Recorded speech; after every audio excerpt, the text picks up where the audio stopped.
لقيت حالي مالي شو بدي اعمل، اكيد رح انزل على السوبر ماركت الصيني واشتري شغلات مجنونه وجربها مع بعض. بس وانا هنيك تفاجات انه في فواكه كتير غالي. يعني تخيلوا انه حبتين الدراعين هدول بس ب 18 باوند، اكيد غالي يعني شيء اكثر من 20 دولار. بعدين لقيت هاي العصاي، قصدي قصب السكري اللي طولها اكثر من مترين تقريبا. بعدين جبت كتير اغراض وقلت خلونا مع بعض. تنسوا الاشتراك بالقناه وتفعيل الجرس، لانه والله انا تعبت من اسلوب شحاتي هذا. شوفوا جبت لكم اغراض لجربها. اذا شفتوا قصب سكر بهذا الحجم اتحداكم اذا شفتوا اكبر من هيك قصب سكر. هذا القصب السكر شايفين ما اطوله؟ قصب السكر هذا تقريبا كيلو 244 جرام، حقه 6 دولار، يعني 4 باوند 35 بنس. ما بعرف كيف راح اقدر اكل قصب هذا السكر لانه كتير. وطبعا انا هون بس قاعده عم بحكي انه كيف بدي اقصه بالسكين وشو بدي اعمل شو بدي اسوي. المهم ما في شيء مهم جدا يعني صراحه، بس كنت عم حاول اني انا ادوق قصب السكر لكم اذا طيب او ما طيب. بالاخير نزلت من السياره ورحت على المطبخ وجبت سكينه وجيت. حاسه السكينه رح تجي بنص خلقتي. اوكي، رح اخذ شقفه من هون. انا من عشاق قصب السكر على فكره، كتير بحب قصب السكر. بس خلنا نجرب مع بعض اذا هذا نفس قصب السكر.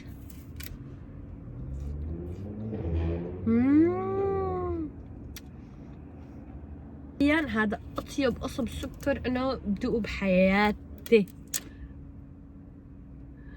هون تحمست شوي وكانت فاتت السكينه بنص رقبتي، بس انه ما في شيء. المهم انه نكفي الفيديو ونجيب مشاهدات عالية.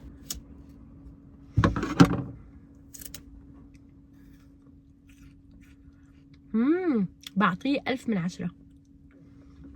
انا من عشاق قصب السكر.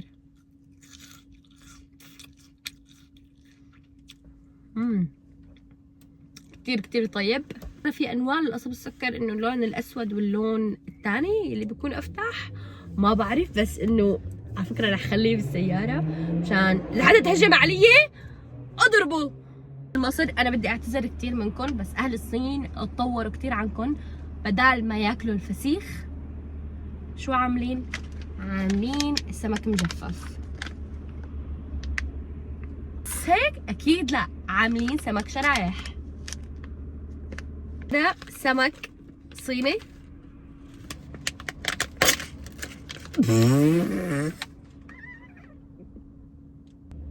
لا، ومع سمسم كمان مشان يبهروا انه هاد وهاد هن عبارة عن سمك مجفف، وريحتهم اسوأ من هيك بعمري ما شميت.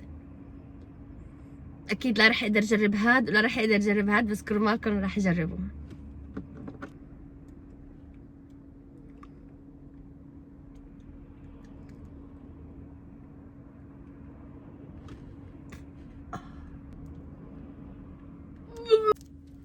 اوكي خلينا نجرب هاي الاول.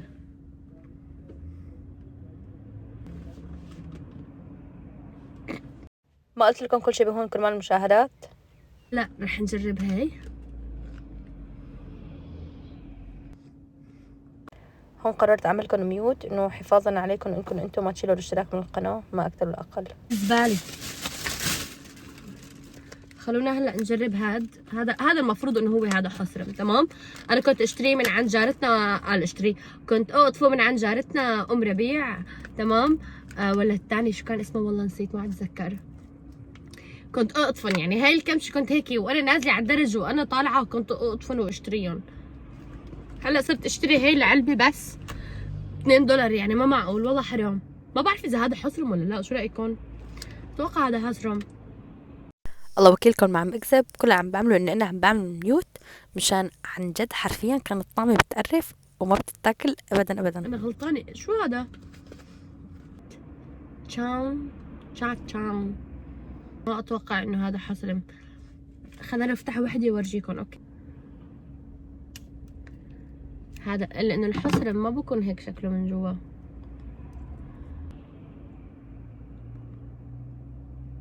كتير حر، ما بعرف شو هذا الاختراع، يلي بيعرف يكتب لي بالتعليقات.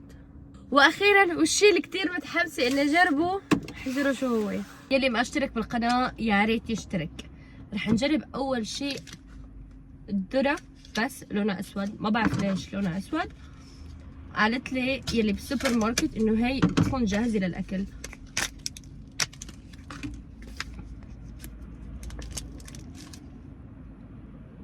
ما ريحتها ريحه ذره ابدا.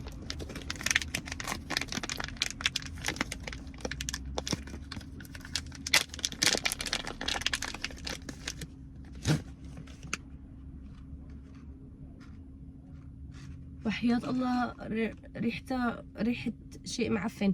في حدا من قبل شاف ذرة لونها أسود، المفروض إنه هي جاهزة للأكل. هاي الذرة ذرة صينية، رح نجربها. بسم الله.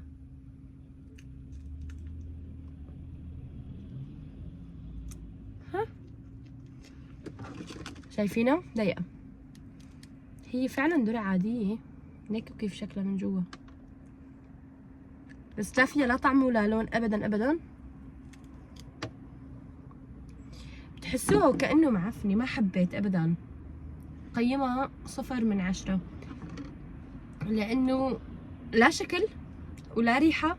لا فيها ريحة ما حلو، ولا طعمي، وما بتشبه الذرة العادية اللي نحن بناكلها. ما بعرف ليش هيك. شايفين؟ ما بنصحكم تشتروها ابدا. يا عن جد الصين عندهم بيخترعوا شوية اكل، مشان هيك نحاف، لانه اصلا بياكلوا اشياء ما بتاكل. فحتى المعدة لما بتنزل على معدتنا بتقول لهم انه شو هاد؟ عرفت كيف؟ فهمت علي؟ نحترم ثقافات ثانية يا جماعة. هي اتوقع انه هي مانجا.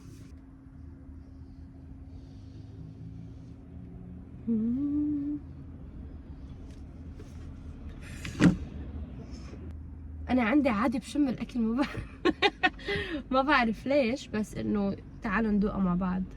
دقيقة خلينا نعمل فيها اشكال.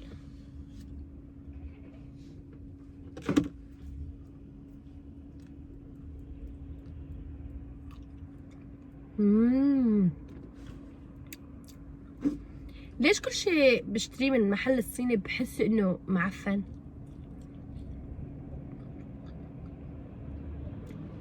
لا بس هي طيبة. مرحبا.